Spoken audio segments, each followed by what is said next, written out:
Você nunca será como seu irmão, Ana. Ele tem o que precisa para liderar. As palavras saíram da boca do meu pai como uma sentença definitiva, ecoando pelo escritório enquanto ele assinava mais um documento que eu havia preparado meticulosamente. 28 anos de vida, 5 anos trabalhando na empresa familiar, formatura em direito com honras, e ainda assim, eu continuava sendo medida pela régua de Lucas, meu irmão mais velho, que naquele exato momento estava em mais um almoço de negócios prolongado, deixando para mim toda a papelada que se acumulava em sua mesa. Meu nome é Ana Carolina Santos, tenho 28 anos e sou filha de Joaquim Santos, fundador da construtora Santos Filhos.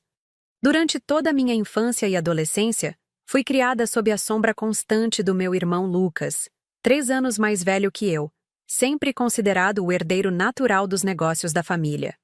Enquanto ele jogava futebol no clube e saía com os amigos nos fins de semana, eu passava as tardes no escritório, organizando documentos, aprendendo sobre contratos e absorvendo cada detalhe sobre o funcionamento da empresa que um dia seria sua. "Deixa que a Ana cuida disso", tornou-se a frase mais ouvida em nossa casa sempre que surgia algum problema burocrático ou questão que exigisse paciência e atenção aos detalhes. Eu me especializei em ser a filha invisível, aquela que resolvia os problemas silenciosamente enquanto Lucas recebia todos os créditos. Quando decidiu que eu deveria estudar direito, papai disse que seria útil ter alguém da família que entendesse dessas coisas chatas e complicadas. Durante a faculdade, continuei trabalhando meio período na empresa. Enquanto meus colegas saíam para festas e viagens, eu passava as noites revisando contratos, estudando legislação trabalhista e aprendendo sobre licitações públicas. Minha mãe, Helena, sempre dizia que eu tinha nascido para ser responsável, como se fosse um defeito genético que me impedia de ser espontânea como Lucas. "Sua filha é muito certinha, Joaquim. Ela precisa aprender a relaxar um pouco", comentava nas reuniões familiares, sem perceber que eu estava ali ouvindo cada palavra. Quando me formei, aos 23 anos, esperava secretamente que papai reconhecesse meu esforço e dedicação. Tinha as melhores notas da turma, conhecia a empresa melhor que qualquer funcionário e já havia identificado diversas oportunidades de crescimento que poderiam multiplicar nossos lucros. Mas na festa de formatura, enquanto os convidados me parabenizavam, ouvi papai explicando para um cliente: "Ana é muito competente, mas quem vai assumir a presidência é o Lucas. Ele tem o perfil de líder que o mercado exige. Liderança é coisa de homem, você sabe como é." Aceitei o cargo de assessora jurídica sem questionar. Era melhor que nada, pensei na época. Pelo menos estaria trabalhando na área que escolhi, usando meu conhecimento para ajudar a empresa familiar a crescer. Não imaginava que passaria os próximos 5 anos sendo a verdadeira mente por trás de todas as decisões importantes, enquanto Lucas colhia os louros do meu trabalho. Minha rotina era sempre a mesma. Chegava ao escritório às 7 da manhã, 1 hora antes de todos os outros funcionários. Revisava a agenda do dia, organizava os documentos que Lucas precisaria para suas reuniões, preparava resumos executivos dos contratos em andamento e deixava tudo impecavelmente organizado em sua mesa. Quando ele chegava, por volta das 9h30, com um café na mão e o celular grudado na orelha falando sobre o jogo da noite anterior, eu já tinha resolvido pelo menos 3 problemas que poderiam ter se tornado crises maiores. Durante as reuniões com clientes, eu me sentava ao lado de Lucas com um bloco de notas, anotando cada detalhe importante que ele frequentemente esquecia. Quando um cliente fazia uma pergunta técnica sobre prazos, licenças ou aspectos legais do projeto, Lucas olhava discretamente para mim, esperando que eu sussurrasse a resposta no seu ouvido. Depois da reunião, eu preparava um relatório completo com todos os pontos discutidos e as ações necessárias para o prosseguimento do projeto. "Seu irmão está se saindo muito bem", papai comentava durante os jantares em família, sempre elogiando a performance de Lucas. "Os clientes gostam dele, tem facilidade para fechar negócios." Eu sorria e concordava, sem mencionar que eram minhas pesquisas de mercado que identificavam os clientes ideais, minha análise financeira que determinava as propostas mais competitivas e minha revisão jurídica que garantia que os contratos fossem seguros e vantajosos para nossa empresa. Lucas não era má pessoa, apenas acomodado. Ele havia crescido sabendo que herdaria a empresa, então nunca sentiu necessidade de se esforçar para aprender realmente sobre o negócio. Era carismático, isso era verdade. Tinha facilidade para conversar com as pessoas, sabia contar piadas na hora certa e tinha aquele jeito descontraído que fazia os clientes se sentirem à vontade. Mas quando se tratava de tomar decisões importantes, analisar riscos ou resolver problemas complexos, ele sempre recorria a mim. Ana, você pode dar uma olhada neste contrato? Ana, o que você acha desta proposta? Ana, como devo responder a este cliente? Eram perguntas que ouvia dezenas de vezes por semana. Eu respondia a todas com paciência e profissionalismo, mesmo sabendo que o crédito pelo sucesso jamais seria meu. O escritório da empresa ficava em um prédio comercial no centro da cidade, com vista para a praça principal. Minha sala era pequena e sem janelas, localizada no final do corredor, longe das salas da diretoria onde papai e Lucas tinham suas mesas imponentes de madeira maciça. Minha mesa era simples, funcional, coberta sempre por pilhas de processos, contratos e documentos que precisavam da minha atenção. Era ali que eu passava a maior parte dos meus dias, trabalhando nos bastidores para garantir que a empresa funcionasse perfeitamente. Naquela tarde específica, depois que papai deixou escapar mais uma vez sua opinião sobre minhas limitações, comparadas às qualidades de Lucas, fiquei sozinha no escritório, organizando os documentos de um novo projeto habitacional que havia conseguido através de uma licitação pública.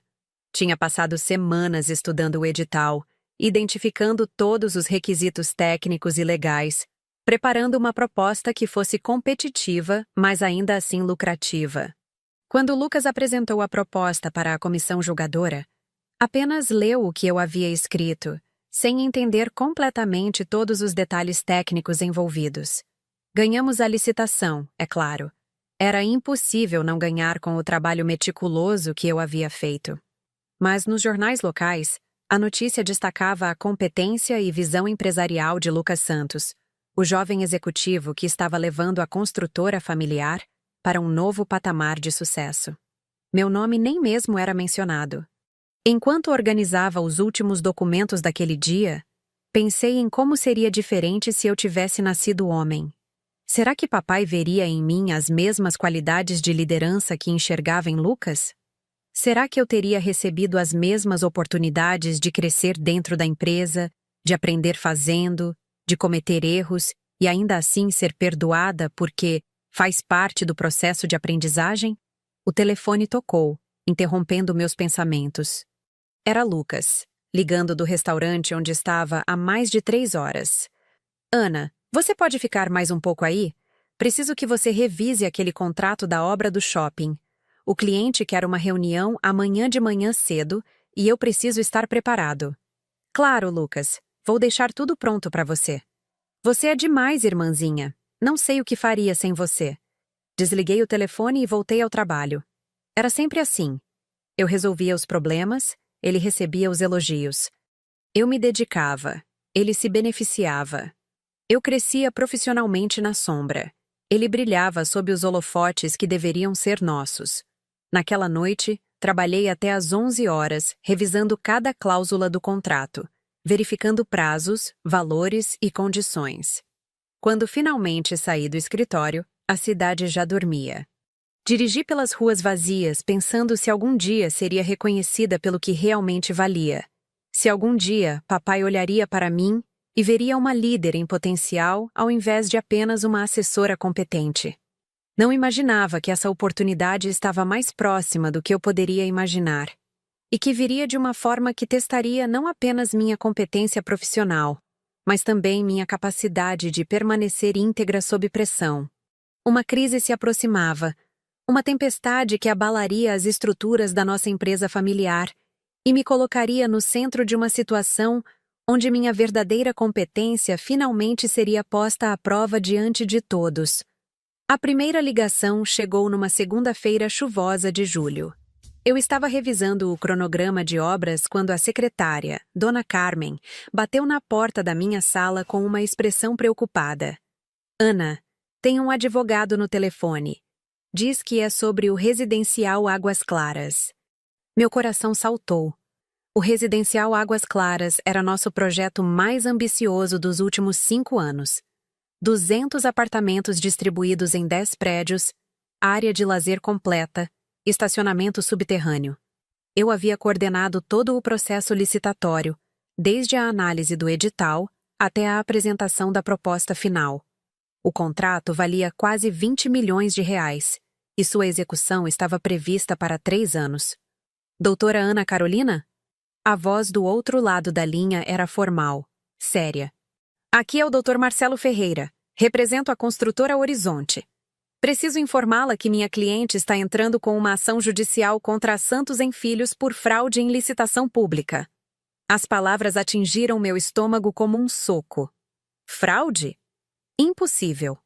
Eu havia revisado cada documento dezenas de vezes, verificado cada critério, conferido cada cálculo. Nossa proposta era limpa, transparente, competitiva. Com licença, doutor, mas deve haver algum engano. Nosso processo foi conduzido com total transparência e... Doutora, tenho aqui documentos que comprovam alteração de valores na planilha orçamentária original, superfaturamento de materiais e descumprimento de prazos contratuais. A construtora Horizonte foi prejudicada e exige reparação. Minha mente disparou. Alteração de valores? Superfaturamento? Era impossível. Cada planilha havia passado pelo meu escrutínio. Cada valor havia sido calculado e recalculado. Eu conhecia aquele projeto como a palma da minha mão. Doutor, gostaria de examinar esses documentos. Quando podemos agendar uma reunião? Não será necessário, doutora. Os documentos já foram protocolados na justiça. A senhora receberá a citação em breve. Quando desliguei o telefone, minhas mãos tremiam. Corri para o arquivo e peguei toda a documentação relacionada ao projeto Águas Claras. Passei o resto da manhã revisando cada papel, cada planilha, cada e-mail trocado durante o processo licitatório. Tudo estava correto. Não havia fraude alguma. Lucas chegou do almoço às 3 da tarde, visivelmente relaxado após mais uma refeição prolongada com clientes. Quando contei sobre a ligação, vi sua expressão mudar completamente. Fraude? Como assim fraude? Ana, você não verificou os documentos direito? A acusação me atingiu como um tapa. Lucas, eu revisei cada vírgula daquele processo. Nossa documentação está perfeita. Essa acusação é infundada. Mas eles devem ter alguma coisa, senão não entrariam na justiça assim. Ele insistiu, passando a mão nervosamente pelos cabelos. Papai vai ficar furioso quando souber disso. Não demorou muito para descobrirmos. Papai chegou ao escritório às 4 horas, após receber uma ligação de um jornalista querendo comentários sobre o escândalo da construtora Santos. Seu rosto estava vermelho de raiva quando entrou na sala onde eu e Lucas estávamos reunidos. Que história é essa de fraude? Como vocês deixaram isso acontecer? Lucas imediatamente me apontou como responsável pela documentação, como se eu fosse a única culpada por um problema que ainda nem entendíamos completamente. Papai me olhou com uma mistura de decepção e irritação que me partiu o coração. Ana, você me garantiu que estava tudo certo com esse projeto. E está tudo certo, papai. Essa acusação é falsa. Alguém está tentando nos prejudicar. Falsa ou não, nossa reputação está em jogo, ele retrucou. 40 anos construindo o nome desta empresa, e agora isso. Nos dias seguintes, a situação se deteriorou rapidamente. A notícia vazou para os jornais locais. Construtora acusada de fraude em licitação milionária foi a manchete do jornal principal da cidade. Nosso telefone não parava de tocar, com clientes preocupados, fornecedores querendo esclarecimentos e jornalistas atrás de declarações. Lucas entrou em pânico total. Passou a evitar reuniões, delegava todas as ligações difíceis para mim E quando era obrigado a dar alguma declaração, gaguejava e se contradizia. Era óbvio que ele não tinha o conhecimento técnico necessário para lidar com a crise. Ana, você precisa resolver isso, ele me disse numa manhã, depois de uma reunião desastrosa com nossos advogados externos.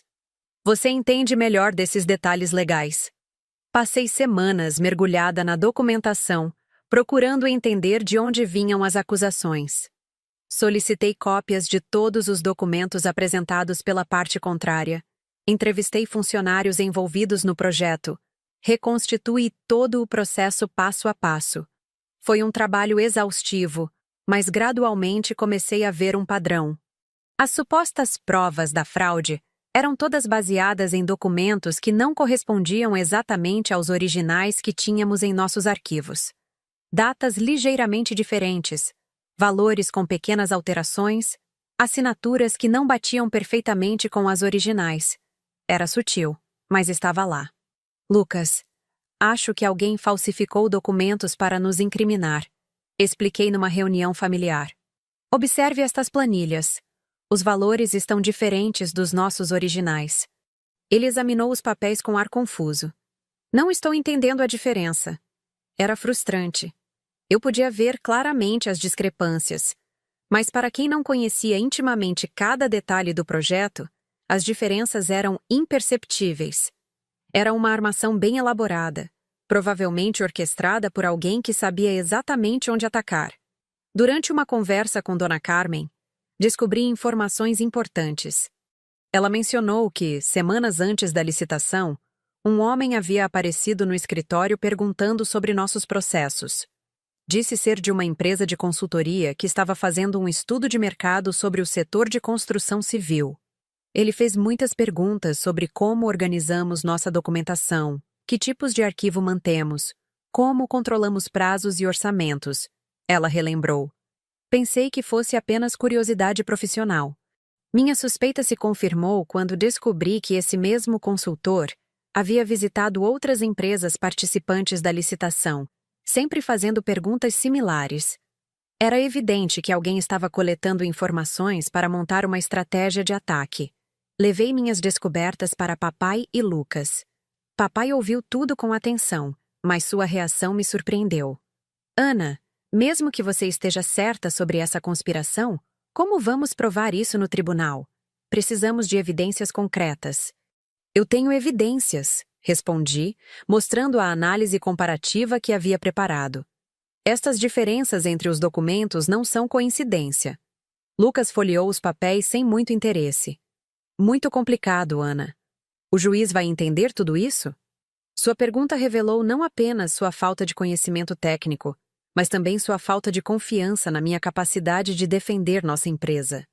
Era como se ele duvidasse que eu fosse capaz de apresentar um caso convincente. Claro que vai entender, respondi com firmeza. É meu trabalho fazer com que ele entenda. Papai suspirou profundamente. Ana, sei que você se esforçou muito, mas talvez devêssemos contratar um escritório especializado em defesa criminal. Isso é muito sério para arriscarmos. A sugestão me machucou profundamente. Depois de anos dedicando minha vida à empresa, depois de conhecer cada detalhe do negócio melhor que qualquer pessoa, ele ainda duvidava da minha competência para defender o que eu mesma havia construído. Papai, ninguém conhece este projeto melhor do que eu. Ninguém tem mais condições de defendê-lo. Eu sei, filha, mas... Ele hesitou, olhando para Lucas como se buscasse apoio. É que você nunca lidou com um caso tão complexo. E se der errado? E se der certo? Rebati. E se eu conseguir provar nossa inocência e ainda identificar quem está por trás dessa armação? Lucas permaneceu em silêncio durante toda a discussão. Era óbvio que ele preferia que outra pessoa assumisse a responsabilidade de resolver a crise. Não queria o peso de uma possível derrota em suas costas, mas também não queria dar crédito para uma possível vitória minha. Naquela noite, sozinha em casa, refleti sobre como minha própria família duvidava de mim. Não era apenas uma questão de competência profissional, era uma questão de confiança. Depois de anos provando meu valor silenciosamente, ainda precisava lutar para ser levada a sério quando realmente importava. Mas eu sabia que tinha razão. Conhecia cada detalhe daquele projeto, cada número, cada prazo, cada processo. Se alguém podia desenrolar essa confusão e restaurar nossa reputação, essa pessoa era eu. Só precisava de uma oportunidade para provar isso. A audiência estava marcada para dali a 3 semanas. Era tempo suficiente para preparar uma defesa sólida, mas primeiro eu precisava convencer minha própria família de que eu era a pessoa certa para liderar nossa estratégia legal. A confiança deles seria tão importante quanto as evidências que eu havia coletado. A decisão de contratar o escritório Bernardes em Associados foi tomada numa reunião familiar da qual eu não participei.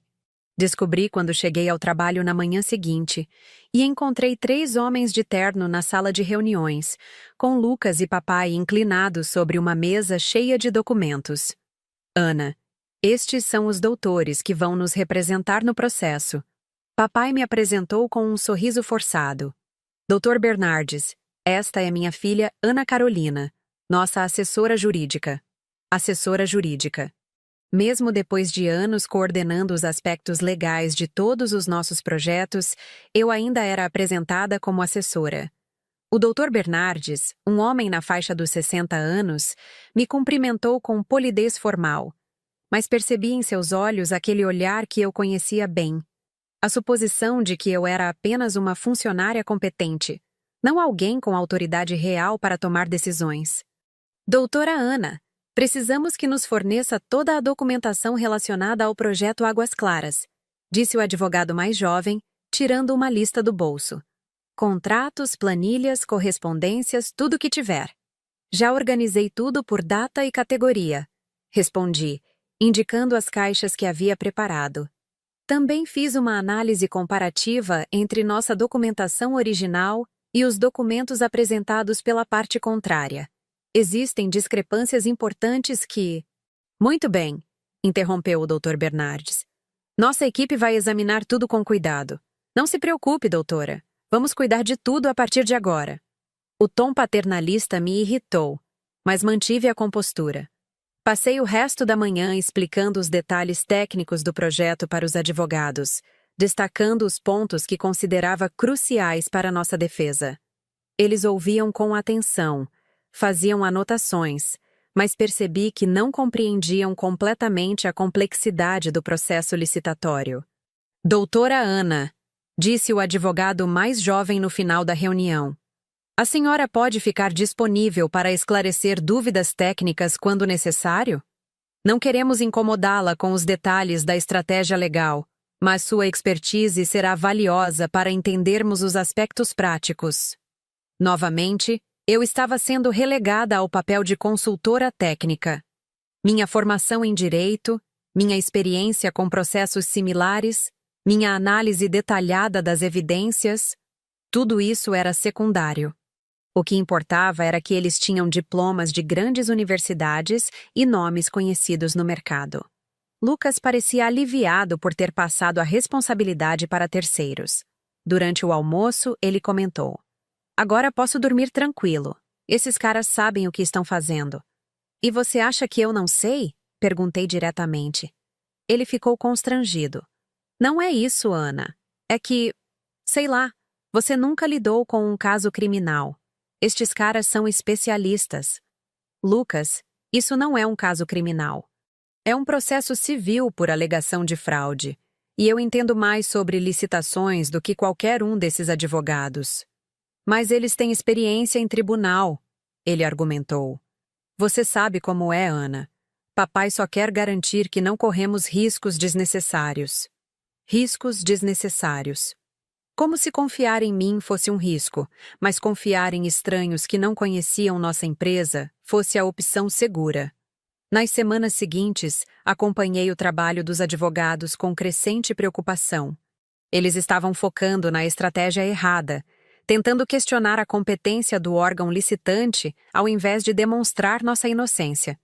Pior ainda, não estavam dando a devida atenção às discrepâncias documentais que eu havia identificado. Dr. Bernardes, tentei explicar numa reunião. Essas diferenças nos documentos são a chave do caso. alguém alterou propositalmente nossa documentação para criar evidências falsas. Doutora Ana, entendo sua preocupação, mas essa linha de defesa é muito arriscada. Acusar a parte contrária de falsificação sem provas irrefutáveis pode ser interpretado como desespero. Mas eu tenho provas, insisti, mostrando novamente minha análise. Veja estas datas, estes valores, estas assinaturas. São diferenças muito sutis, ele respondeu com paciência condescendente. Um juiz pode não dar importância a esses detalhes técnicos. Era frustrante ver que eles subestimavam tanto a capacidade de compreensão do juiz quanto a relevância das evidências que eu havia coletado. Mas eu era apenas a assessora jurídica. Não tinha autoridade para influenciar a estratégia de defesa. Durante esse período, a pressão sobre nossa empresa aumentou consideravelmente. 3 clientes cancelaram contratos por questões de imagem. 2 fornecedores exigiram pagamento antecipado por redução de confiança. E o banco sinalizou que poderia revisar nossas linhas de crédito. Papai estava visivelmente abalado, e Lucas parecia perdido, sem saber como lidar com a crise de confiança. Ana, você pode conversar com o pessoal do banco? Pediu Lucas numa tarde. Eles confiam em você. Talvez consiga acalmá-los. Era irônico. Quando se tratava de resolver problemas práticos, de manter relacionamentos comerciais, de acalmar clientes preocupados, eu era a primeira pessoa a ser chamada. Mas quando se tratava de tomar decisões estratégicas importantes, minha opinião era considerada secundária. Passei a trabalhar em 2 frentes. Oficialmente, colaborando com os advogados contratados, fornecendo informações técnicas e esclarecendo dúvidas sobre o projeto. Extraoficialmente, desenvolvendo minha própria linha de investigação sobre a origem das falsificações. Foi durante essa investigação paralela que fiz uma descoberta importante. Conversando com um funcionário da empresa que havia perdido a licitação, descobri que eles tinham contratado uma empresa de inteligência competitiva para analisar as concorrentes. Essa empresa, segundo o que consegui apurar discretamente, tinha um histórico duvidoso de práticas questionáveis. Dr. Bernardes, preciso compartilhar uma informação importante, disse numa ligação telefônica. Descobri que a empresa que nos acusa contratou uma consultoria especializada em inteligência competitiva, com histórico de práticas questionáveis. Doutora Ana, agradeço a informação, mas nossa estratégia já está definida. Não queremos abrir frentes desnecessárias. Frentes desnecessárias. Eles estavam ignorando sistematicamente as evidências mais relevantes do caso, preferindo uma abordagem genérica que poderia funcionar em qualquer processo similar. A situação familiar também se deteriorou. Papai estava cada vez mais estressado, culpando-se por ter deixado isso acontecer sob sua liderança. Mamãe tentava ser otimista, mas percebia que estava preocupada com o futuro da empresa. Lucas oscilava entre períodos de falsa confiança e momentos de pânico absoluto. Se perdemos esse processo, a empresa vai falir, ele disse numa conversa familiar. 40 anos de trabalho jogados fora. Não vamos perder, respondi com firmeza. Temos uma defesa sólida. Você tem certeza? Estes advogados são realmente bons? Era a primeira vez que Lucas demonstrava dúvidas sobre a competência dos profissionais que ele mesmo havia insistido em contratar. Percebi que, no fundo, ele também sentia que algo estava errado com a abordagem escolhida. Lucas, se você quer minha opinião honesta, acho que eles estão subestimando a complexidade do caso. Não estão explorando as evidências mais importantes. Mas o que podemos fazer? Já pagamos os honorários? O processo está andando? Podemos exigir que eles mudem a estratégia. Ou podemos... Hesitei antes de completar a frase, sabendo que seria controverso. Ou podemos assumir nossa própria defesa. Ana, você está louca? Nós contra um escritório grande com experiência? Nós não, Lucas. Eu. Eu conheço este caso melhor que qualquer pessoa. Eu sei exatamente onde atacar e como provar nossa inocência. Ele ficou em silêncio por um longo momento. Papai nunca toparia isso. Então não vamos falar com ele agora. Vamos esperar para ver como os advogados se saem na primeira audiência. A primeira audiência estava marcada para a semana seguinte. Seria apenas uma audiência preliminar, mas importante para estabelecer o tom do processo. Eu tinha um pressentimento de que seria decisiva, não apenas para o rumo do caso, mas para definir meu próprio papel na defesa da empresa familiar. Naquela noite, trabalhei até tarde, organizando todas as evidências que havia coletado, preparando argumentos alternativos, antecipando perguntas que poderiam ser feitas. Mesmo que oficialmente eu fosse apenas uma assessora, queria estar preparada para qualquer eventualidade. Não sabia ainda que minha preparação silenciosa seria muito mais importante do que eu imaginava. A primeira audiência foi um desastre. Cheguei ao tribunal às 8 da manhã, uma hora antes do horário marcado, carregando uma pasta com todos os documentos que considerava essenciais. Papai e Lucas chegaram poucos minutos depois, acompanhados pelos advogados do escritório Bernardes em Associados. Percebi imediatamente que algo estava errado quando vi o Dr. Bernardes conversando nervosamente com seus assistentes no corredor. Doutora Ana, ele me chamou discretamente. Preciso confessar que surgiu uma complicação. O juiz designado para o caso é conhecido por ser muito rigoroso em questões de licitação pública. Ele não aceita argumentos vagos ou estratégias protelatórias. Meu coração acelerou. Que tipo de complicação?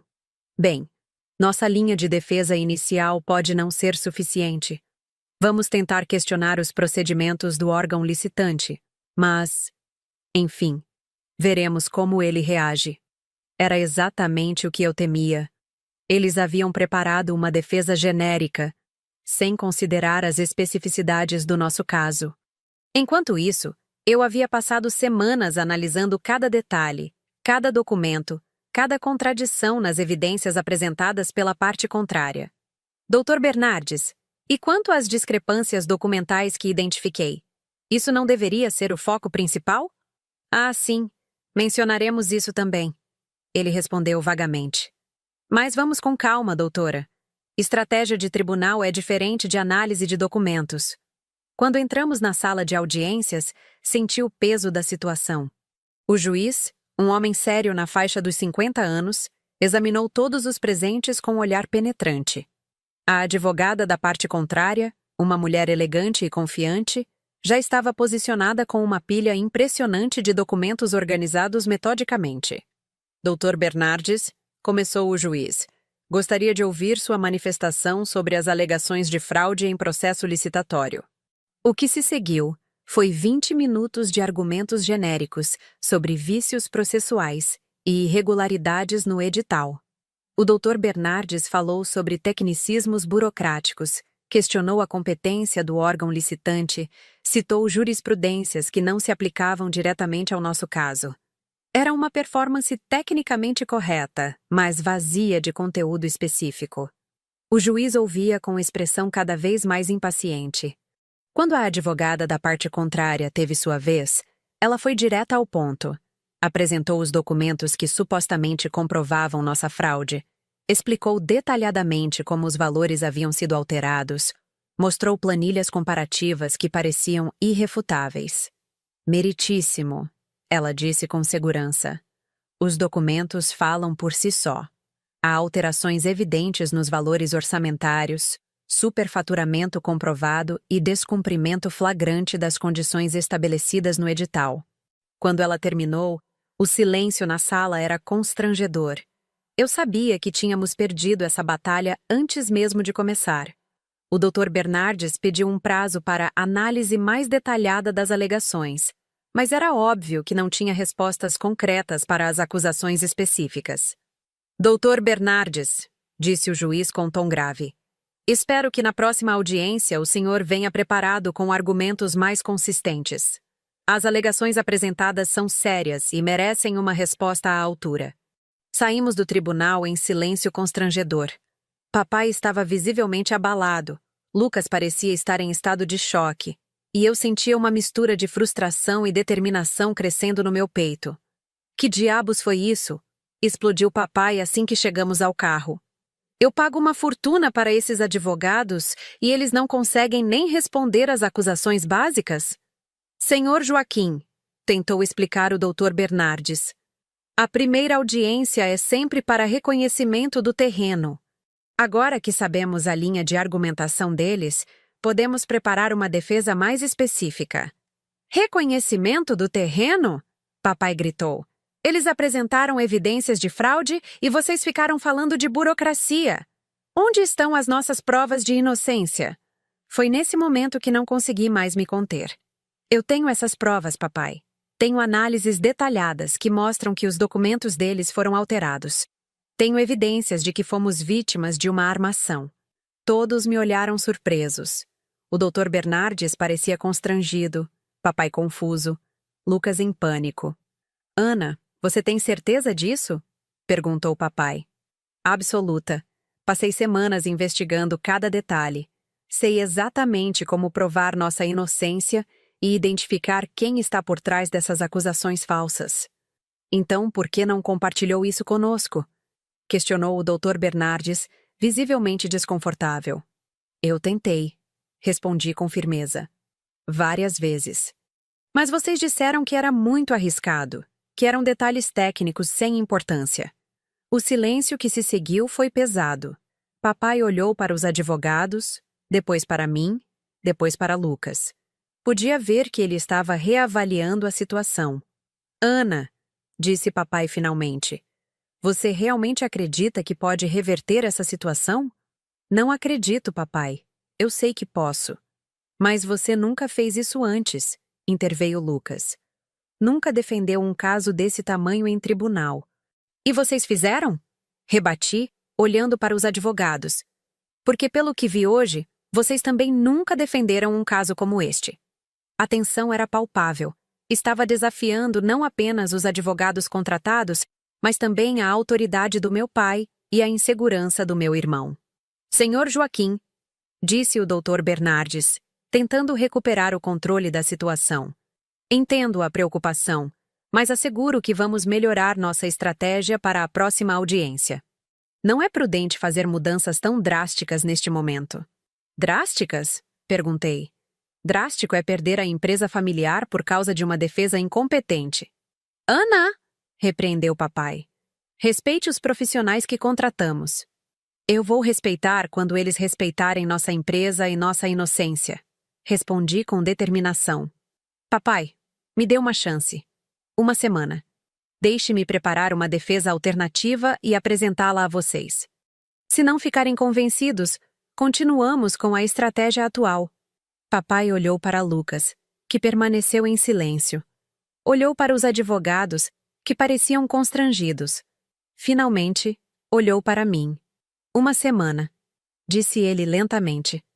Mas quero ver uma apresentação completa com todas as evidências organizadas. Você terá, prometi. E se não for convincente, ele continuou. Não quero mais interferências. Deixamos os profissionais trabalharem. Aceitei as condições sem hesitar.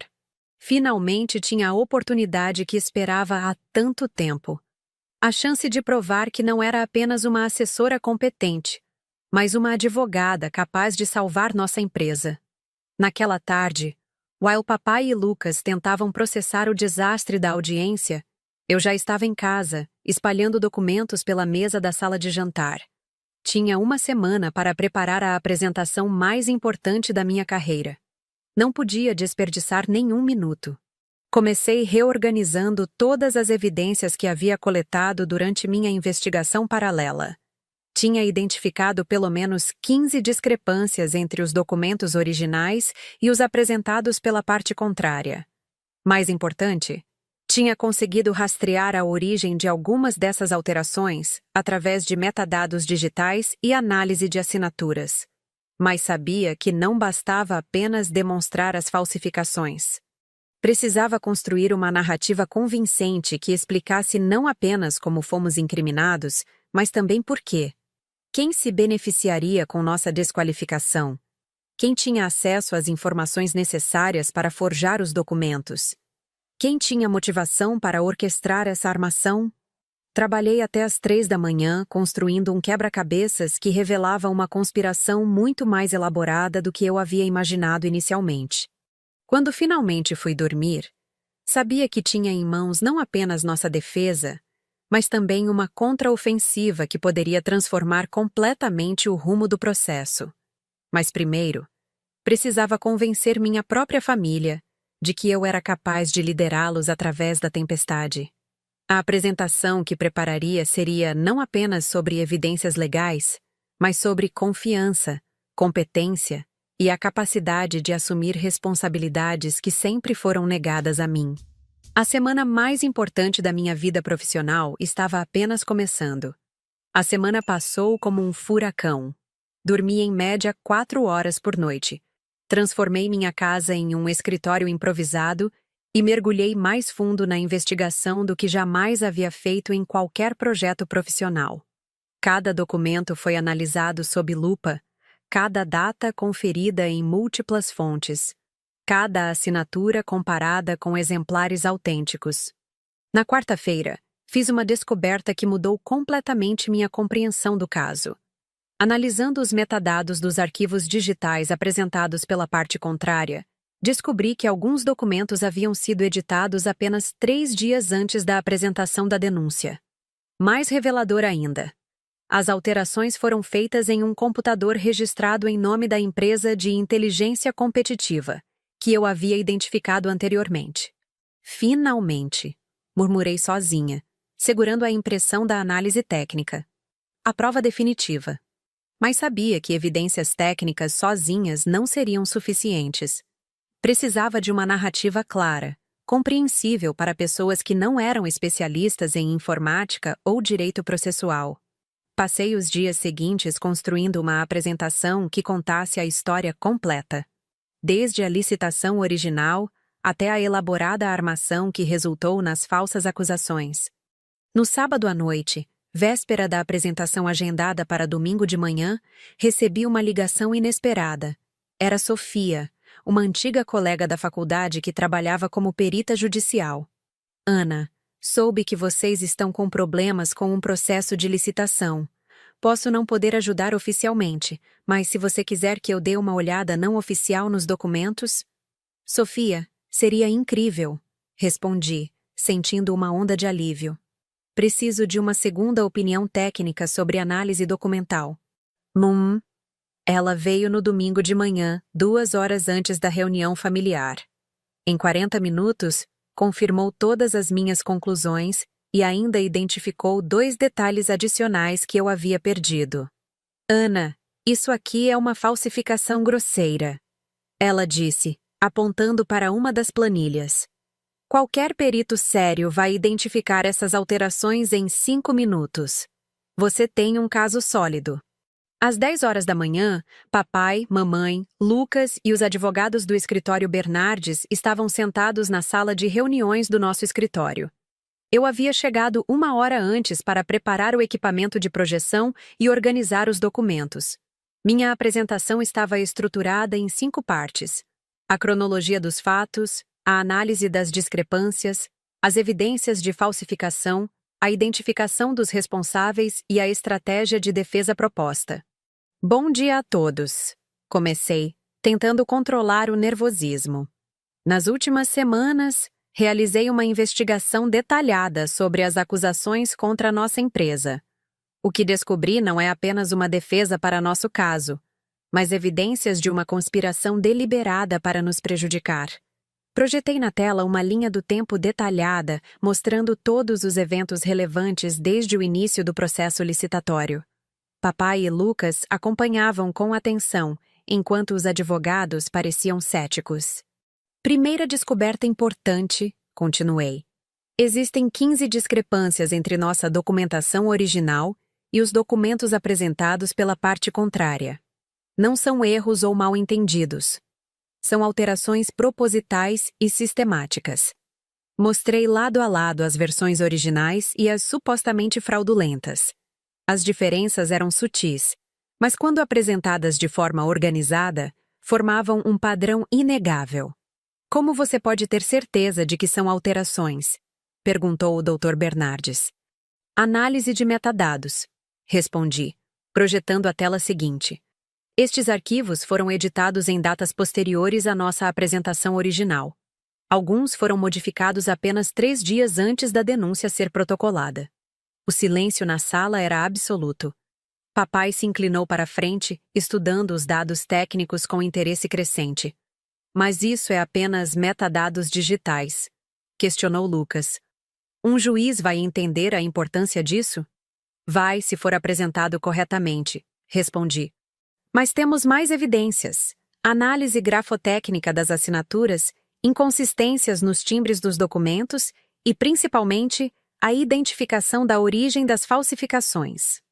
Projetei as informações que havia descoberto sobre a empresa de inteligência competitiva, incluindo seu histórico de práticas questionáveis e sua ligação com a empresa que estava nos acusando. Vocês estão dizendo que descobriram toda uma conspiração? Perguntou mamãe, impressionada. Não apenas descobri, respondi. Posso provar. Tenho documentos que comprovam o pagamento da empresa acusadora para a consultoria. Tenho evidências de que essa consultoria visitou nosso escritório sob pretextos falsos e tenho provas técnicas de que foi dessa consultoria que partiram as alterações documentais. O Dr. Bernardes parecia visivelmente desconfortável. Doutora Ana, isso são acusações muito sérias. Não temos autoridade para acusar outras partes de falsificação sem evidências sólidas? Completei. Mas eu tenho evidências sólidas. Mais sólidas do que as evidências que eles apresentaram contra nós. Papai levantou a mão, pedindo silêncio. Ana, deixe-me entender. Você está dizendo que pode não apenas provar nossa inocência, mas também identificar e processar os verdadeiros responsáveis? Exatamente, respondi com confiança. Nossa defesa não será apenas reativa. Será uma contraofensiva que vai expor toda a operação. Lucas permaneceu em silêncio durante a maior parte da apresentação, mas percebi que estava absorvendo cada informação. Quando terminei a explicação técnica, ele fez a pergunta que eu esperava. Ana, você realmente acredita que pode apresentar tudo isso em tribunal e convencer o juiz? Não acredito, Lucas. Eu sei que posso. Mas você nunca fez uma apresentação como essa em tribunal, insistiu ele. E vocês fizeram? Perguntei, olhando para os advogados. Porque na última audiência ficou claro que vocês não estavam preparados para lidar com as especificidades deste caso. A tensão na sala aumentou, mas papai interveio antes que a discussão escalasse. Ana, sua investigação é impressionante, ele disse lentamente. Mas preciso fazer uma pergunta direta. Você tem certeza absoluta de que pode ganhar este caso? Papai, em direito nunca existe certeza absoluta, respondi honestamente. Mas com as evidências que coletei, temos não apenas uma defesa sólida, mas uma posição de força. Podemos transformar este processo de uma tentativa de nos destruir em uma oportunidade de fortalecer nossa reputação. Como assim? Perguntou mamãe. Quando provarmos que fomos vítimas de uma conspiração e ainda assim reagimos com competência e integridade, nossa credibilidade no mercado será maior do que antes da crise, expliquei. Mas isso só funciona se nossa defesa for perfeita. Papai olhou para os advogados, depois para Lucas, finalmente para mim. Podia ver que ele estava tomando uma decisão difícil. Dr. Bernardes, disse ele finalmente. Agradeço seus serviços até aqui, mas acredito que minha filha tem razão. Ela conhece este caso melhor que qualquer pessoa e tem evidências que vocês não conseguiram identificar. O advogado tentou argumentar, mas papai foi firme. A decisão está tomada. Ana assumirá nossa defesa. Lucas parecia surpreso, mas não contrariou a decisão.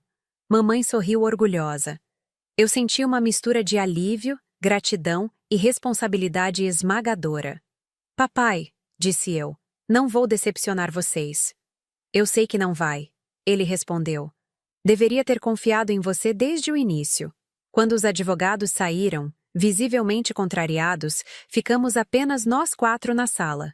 Papai se aproximou e me deu um abraço que eu não recebia há anos. Ana, perdoe-me por ter duvidado de você, ele disse emocionado. Você sempre foi mais competente do que eu reconheci. O importante é que agora vocês confiam em mim, respondi, sentindo lágrimas nos olhos. Lucas se aproximou timidamente. Ana, eu sei que não fui um bom irmão.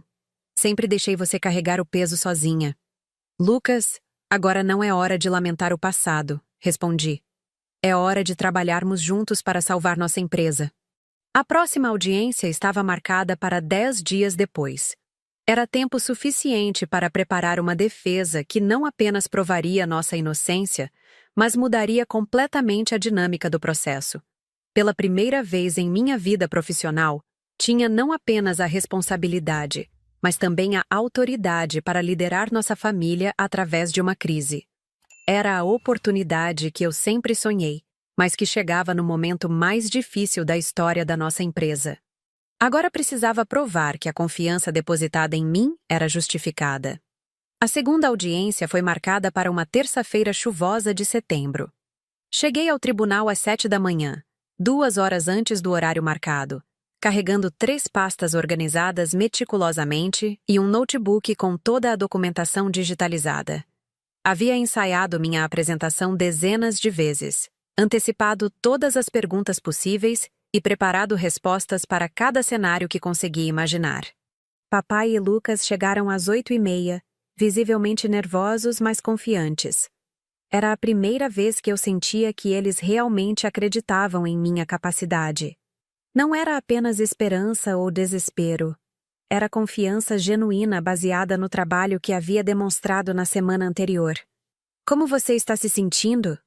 Perguntou papai enquanto esperávamos no corredor. Preparada, respondi simplesmente. E era verdade. Nunca me senti tão preparada para algo em toda a minha vida. Quando entramos na sala de audiências, a advogada da parte contrária já estava posicionada com sua equipe de 3 assistentes. Ela me cumprimentou com surpresa mal disfarçada. Era óbvio que não esperava me ver representando nossa empresa diretamente. Doutora Ana Carolina, disse o juiz quando me apresentei. Entendo que a senhora assumiu a defesa da empresa Santos em Filhos? Sim, Excelência. Sou formada em Direito e trabalho há 5 anos como assessora jurídica da empresa. Conheço intimamente todos os aspectos técnicos e legais do projeto em questão. Muito bem. Gostaria de ouvir sua manifestação sobre as alegações de fraude. Levantei-me e me dirigi ao centro da sala com confiança controlada. Tinha esperado por esse momento durante anos e não desperdiçaria a oportunidade. Excelência, nossa empresa não apenas nega as acusações de fraude, como está preparada para demonstrar que fomos vítimas de uma elaborada operação de falsificação documental orquestrada pelos próprios acusadores. Um murmúrio percorreu a sala. A advogada da parte contrária se endireitou, visivelmente surpresa com minha assertividade. Doutora, disse o juiz, são acusações muito sérias. Espero que tenha evidências consistentes. Tenho, Excelência. Comecei apresentando a análise comparativa entre nossa documentação original e os documentos apresentados pela parte contrária. Projetei na tela as 15 discrepâncias que havia identificado, explicando cada uma de forma clara e didática. Como pode observar, Excelência, essas não são inconsistências acidentais.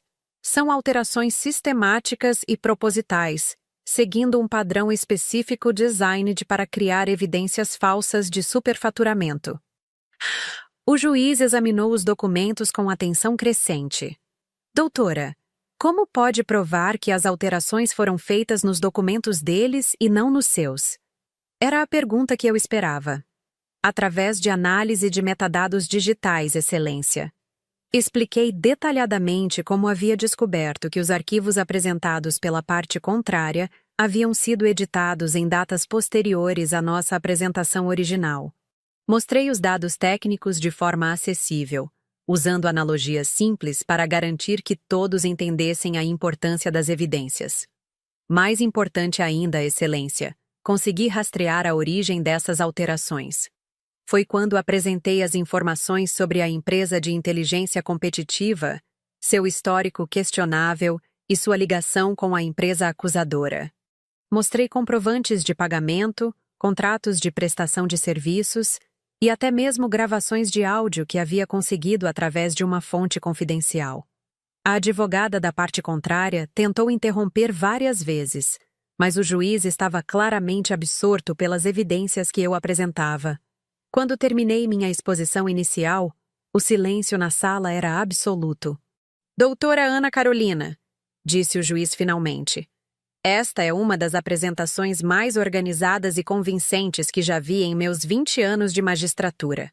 As evidências são impressionantes. Senti uma onda de alívio e orgulho, mas mantive a compostura profissional. Excelência, gostaria de solicitar que seja instaurado inquérito para investigar as práticas fraudulentas da parte contrária, bem como a imediata suspensão do processo contra nossa empresa.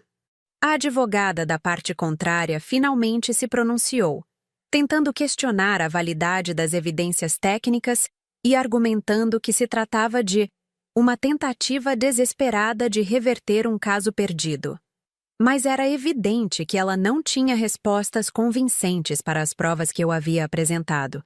Quando o juiz perguntou se ela gostaria de se manifestar sobre as evidências específicas de falsificação, ela gaguejou e pediu prazo para análise técnica mais detalhada.